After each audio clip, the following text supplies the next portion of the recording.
jangan tinggal. Tak nampak ke Tok Guru alim ulama, Tuan Guru Haji Siddiq Nur contoh, bila beliau sakit hari tu, tangan berikat macam ni tuan-tuan di hospital.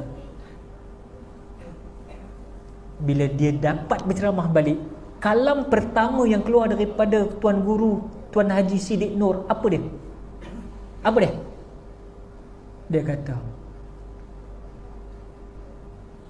saya rindu nak sujud pada Allah ni. Saya ada otak rindu nak sujud pada Allah ni. Tu Tuan Haji Siddiq Nur punya style. Sujud pada Allah ni. Rindu sangat. Tok Guru ni Aziz sebelum meninggal, berkumpul artis yang hijrah, buat pertemuan di hotel di Palma, di Shah Alam. Saya ada masa tu dengan rumah saya. Masa tu AB Abadi pun baru hijrah. Masa tu siapa? Aisyah ada hijrah. Kemudian ada siapa nama pelakon drama tu, biasa berceramah atas pentas kita juga. Bob Lokman semua datang malam siang tu.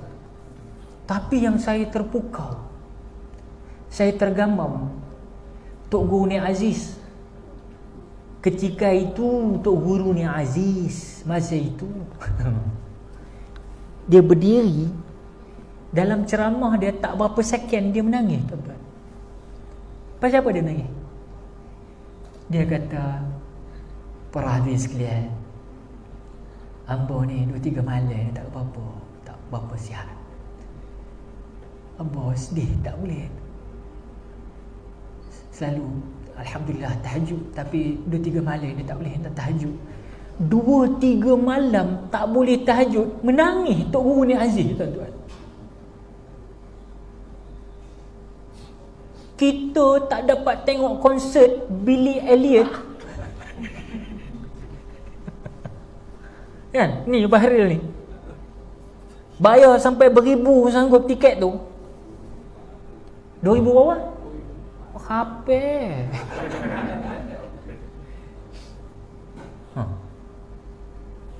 Di mana kita tuan-tuan? Agak-agak di mana lah kita? Saya bukan nak kata orang ni, aku nak pandang diri aku ni.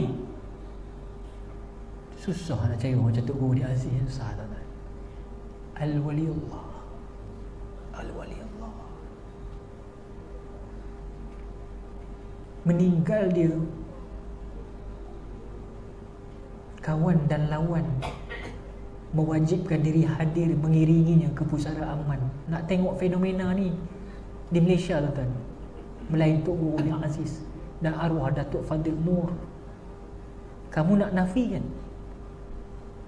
Kerana di sana ada diungkapkan nak melihat kematian seseorang itu antara ciri-ciri husnul khatimah.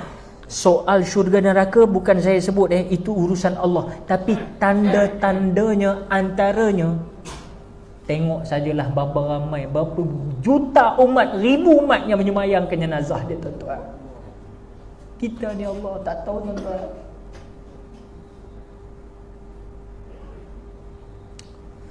Kita nak dengar ceramah lama sikit pun tak boleh tuan-tuan. Macam mana tuan-tuan? Begitulah kita kan. Allahu Akbar. Hadirin hadirat rahimakumullah. Saya ambil tak banyak, saya ambil 10 minit lagi tuan-tuan. 10 minit Batak Rabbit punya hal, no hal dia. 10 minit. Saya nak rumuskan tuan-tuan. Saya nak rumuskan tuan-tuan dan puan.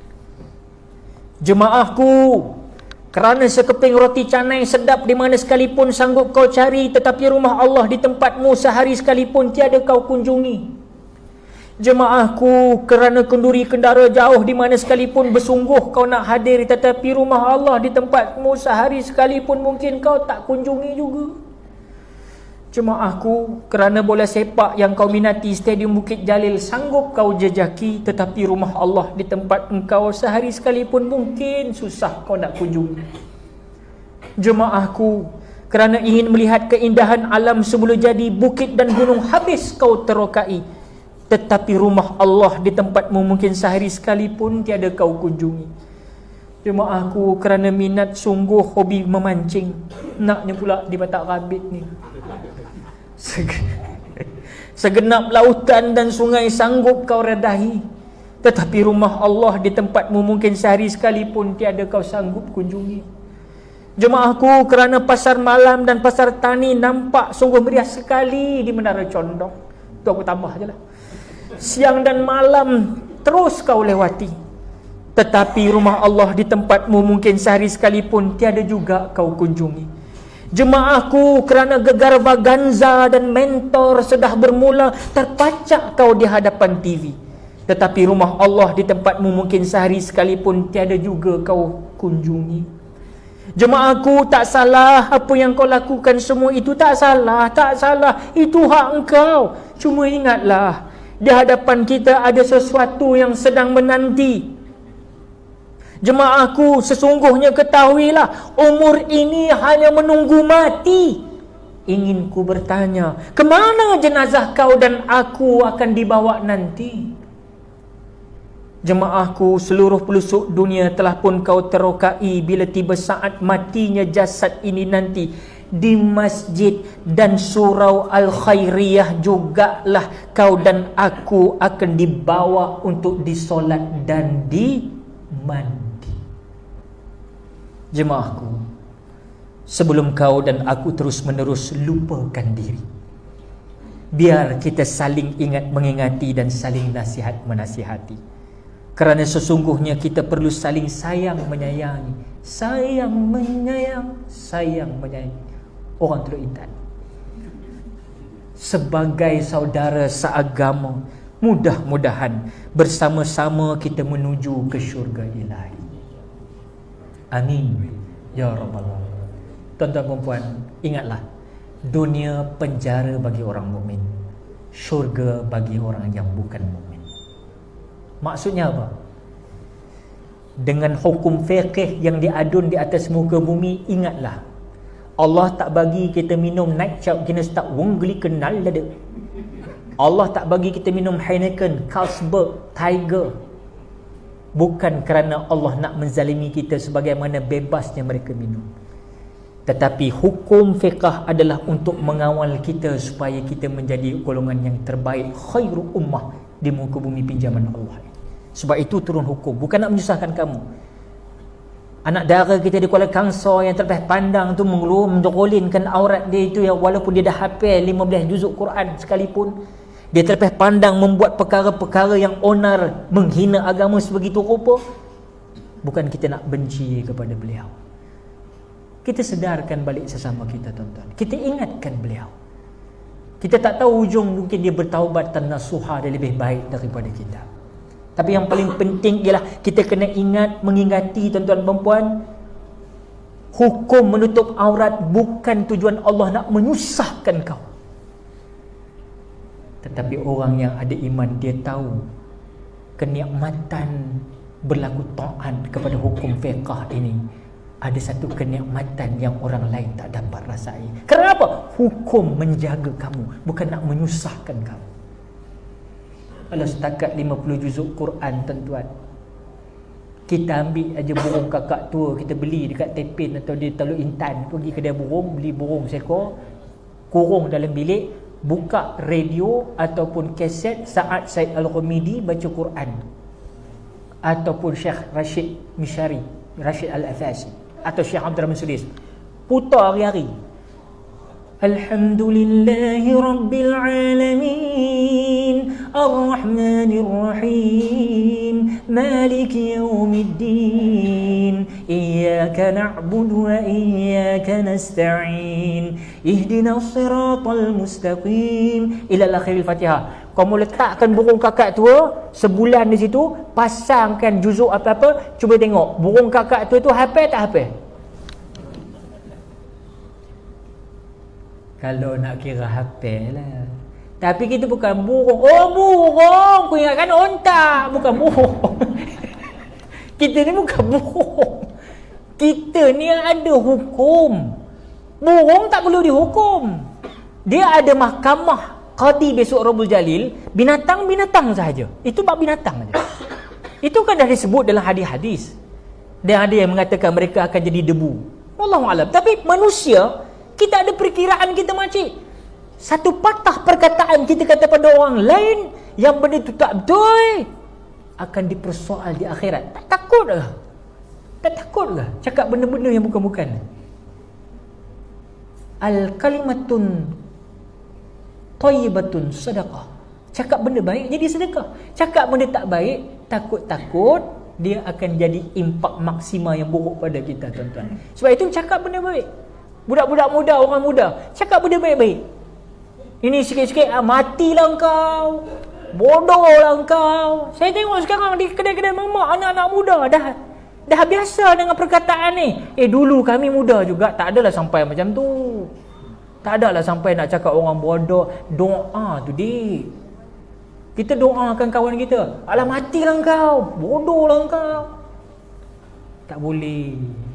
Islam tak ajar cara macam tu. Tongkat-tongkat motor, jumpa kat McDonald, tongkat motor. Wow. Kan? Aku nak cakap dia tu. Kan? Sebab apa yang keluar tu dah dalam hati dia. Sebab itu makcik bila tengok dekat YouTube benda yang bersalahan dengan syariat Allah, makcik jadi tak senang duduk, pakcik jadi tak senang duduk. Tak senang duduk pasal apa? Pasal kita duduk dalam rumah Allah, selalu berjemaah kat sini, kita tahu mana yang mungkar, kita tahu mana yang ma'ruf, kita tahu beza. Jadi bila ada orang buat dan anak orang Melayu Islam, kita tak boleh tengok, tuan-tuan. Sebab apa? Kita duduk daripada jemaah, tuan-tuan. So saya kata, kambing yang duduk dalam jemaah dia susah untuk diterkam oleh sang serigala. Tetapi kalau kambing duduk seorang-seorang, dia senang diterkam. Sebab itu perlu berjemaah. Berjemaah lah, tuan-tuan. Jenuh dah mengajar ni. Bila tak berjemaah besok mati kita, kan? Macam ada satu kes, ada satu pakcik tu, dia tu gangster kampung tu. Minta maaf lah kalau hotel kampung sini, minta maaf lah kalau tak balik pula aku kan. Ada yang menahan pula orang tepi jalan. Saya nak beritahu gini, ada satu gangster kampung, otai lah. Otai ni dia ada dua, satu otai masih berbisa, satu otai masih berdosa. Kan? Jadi yang ni otai ni, dulu dia berdosa, sekarang dia dah bisa lah. Alhamdulillah. So satu ketika ada satu jenazah diusung ke dalam surau. Pakcik tu datang, dia dah dapat hidayah, alhamdulillah, dia dah masuk. Jadi satu budak sudah nampak pakcik ni, dia duduk dekat luar tu kan, kadang-kadang orang saf tu ada duduk kat luar. Pakcik tu depan pada jenazah punya lane, garisan jenazah kat sini, pakcik tu kat depan tu. Tapi nak sembahyang jemaah tu, jenazah ni sembahyang mayat ni. Budak sudah perasan, Habib. Budak tu tak boleh tahan, dia putus bagi. Pakcik, minta maaf pakcik, kalau kita nak sembahyang ni kita kena duduk belakang daripada jenazah, dia kata. Pakcik tu pun tercabur dah dia. Hati-hati gelai. Kau main-main. Dia kokak dalam surau, jangan main-main. Dia pun kata, kamu mana? Kamu beranak atau merata? Aku ni, surau ni dulu, tapak dulu tu tak ada ni. Surau ni tak ada dulu lagi, kamu tahu. Sinilah aku main teruk dulu. Tiba-tiba pula engkau ni dah elok surau habis semua, tiba-tiba engkau nak beranak atau berapa, tiba-tiba nak menegur aku pula. Suka hati pakcik lah, pakcik nak sembahyang di mana pun. Ini ni bumi Tuhan, rumah Allah ni, bumi Tuhan, milik Allah. Suka hati aku lah, aku nak sembahyang tak mana pun. Dia marah. Tapi pakcik, tak boleh pakcik. Kita ada cara nak sembahyang jenazah ni, kena di belakang jenazah. Duduk belakang jenazah. Bila pula aku nak duduk depan jenazah? Bila pakcik mati esok, letak di depan. Terkono juga. Jadi kadang-kadang, tuan-tuan, ilmu kan? So ilmu, tuan-tuan. Kita bila ada ilmu ni, supaya penutup, kita ada ilmu ni, tuan-tuan, tak bergaduh, insya-Allah. Sebab dasar dia apa? An-nas aduwu bima jahil. Manusia akan jadi musuh dengan apa dia tak tahu. So kalau saya orang jahil, tuan-tuan, saya nampak seorang berilmu yang dia tahu ilmu tu, saya tak tahu ilmu tu, dia bercakap soal itu, saya serang dia. Betul tak betul ayat tu? Betul lah. Kita jadi musuh dengan apa yang kita tak tahu, apa yang dia tahu. Jadi bila berjemaah, saya malam ni mengajak kita berjemaah. Berjemaahlah ke rumah Allah. Al-Khairiyah ni. Sebab bila kita salah, ada insan yang bakal menegur kita. Bila kita tak betul cara ambil wuduk, ada yang tegur. Ni saya tengok tuan-tuan, jenuh dalam YouTube tu, beribu-ribu penceramah ada, hitam, coklat, putih, style ceramah macam-macam, nak menjerit, tak menjerit, yang menangis aja, semua ada. Tapi saya tengok bila saya berhenti dekat mana-mana R&R, saya berhenti dekat mana-mana mall, semayang lah kita tengok. Sorang-sorang, dah tahu dah ada orang jemaah situ, masuklah semayang berjemaah sekali. Rugi tuan-tuan. Kadang-kadang kita saja tunggu ni. Bukan nak kata kita ni kaki jemaah lah Ustaz. Tak, aku bukan nak berkhabar tu. Aku nak cerita peluang yang ada engkau roh dalam jasad. Dosa kita banyak. Kita nak khabar pun tak cukup. Carilah peluang. Orang semayang nampak seorang, tepuklah, masbuklah, muafiklah. Tapi pasal apa dia tak buat? Ilmu. Dia tak erti. Kadang-kadang imam tu pun tak ada ilmu. Dah disentuh kawan tu, dah terkejut beruk pula kawan. Ya Allah, takut namanya. Tadi tak ada orang, kata dia. Dah. Ingatnya hantu jin pula semayang ikut dia. Udah jadi sundal bolong. Atau cerita beranak dalam kubur apa tengah sekarang ni, cerita apa kena nama? Perjanjian setan ni. Penghabis setan. Aduh. Satu. Yang kedua, bila kita berjemaah ni apa hebat dia? Siratal ladzina an'amta 'alaihim ghairil maghdubi 'alaihim waladdallin. Makmum ramai, lagi ramai. Amin. Suara inilah yang ditakuti dari Yahudi dan Nasara ni tuan-tuan. Suara amin inilah yang mereka takut. Yang hari ni dah tak apa nak banyak. Ku tengok orang sebelah aku nak mengangkat mulut pun tak nak amin. Betul tak betul aku cakap ni? Ada batu ke kayu ke dekat mulut kita ni. Amin tu kan disebut dalam hadis. Bila imam mengucapkan amin, serentak makmum, kerana di saat itu malaikat-malaikat mengaminkan doa kita sama-sama. Kita nak doa malaikat. Pasal kita tidak ada ciri malaikat tu. Kita nak doa dia juga, nak barakah tu, nak rahmat itu tuan-tuan. Oh amin aja. Muka hidung lagi.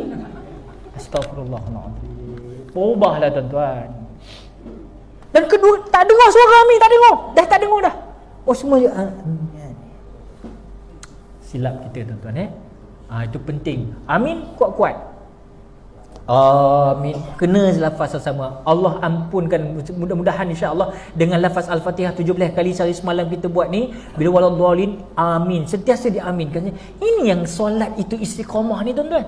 Keindahan tu. Ataupun bila kita lepas kerang, kita berdoa. Ataupun dalam semayang sekarang adalah cacat celanya. Kadang-kadang kita nak tengok orang kampung kita betul tak betul tuan-tuan, ataupun karya kita elok tak elok dengan agama ni, masjid ni tengok pelihara sini dulu. Kalau tempat lain tak ada imam ratib, tak ada. Kita pergi ke dekat R&R, mana ada imam ratib, tak ada. Masing-masing mengambil wuduk lambat aja, mana siapa jadi imam kan? Jadi kalau di sini dapat. Dan kita nampak, kita boleh tegur. Ada orang semayang, ada orang baca Quran, dia kuat baca Quran, baik-baik tegur. Syekh, ada orang semayang, slow sikit. Sebab Umar buat begitu. Tapi hari ni Ustaz Azhar saya nak bagi tahu dalam pengalaman saya sedikit sebanyak ni, sikit sangat ni berbanding tuan-tuan perempuan.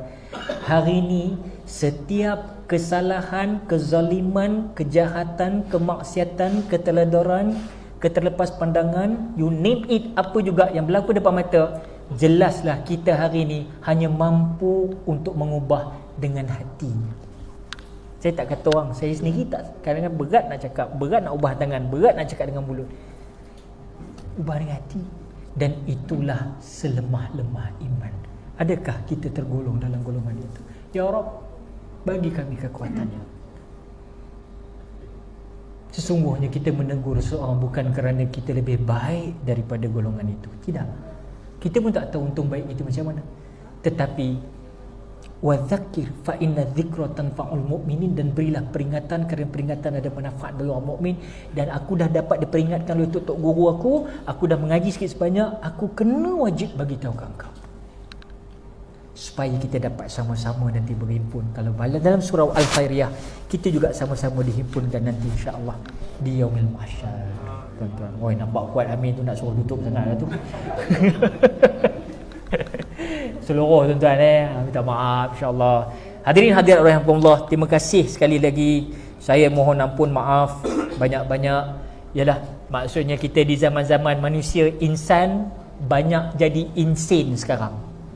Insan banyak jadi insane. Orang Batak Rabit ni bahasa orang putih, saya bahasa orang putih sikit. Insan dah banyak jadi insane. Insane tu dah gila dah. Insan dah banyak jadi insane. Lagi satu, orang lebih suka kepada perkara yang sia-sia dari perkara yang sincere. Wah, cakap orang putih. Maknanya apa? Orang lebih suka benda yang lara-lara daripada perkara yang serius, perkara yang boleh kita bawa balik, kok jadi amal kebaikan dia, dikira oleh Allah nanti di yaumil mahsyar. Jadi jangan jadi dua benda ni. Ambil tagline malam ni. Jangan jadi perkara insan, jangan sampai jadi insane. Yang kedua, sukalah kepada perkara yang sincere daripada perkara yang sia-sia. InsyaAllah, mudah-mudahan kita di lingkungan dalam perkara yang baik, perkara yang masih waras, dan insyaAllah kita dapat memilih, kita dapat meletakkan suatu keputusan apa kita nak buat dengan neraca yang baik, bukan neraca emosi dan nafsu, tidak, tapi bersandarkan pada Quran dan hadis.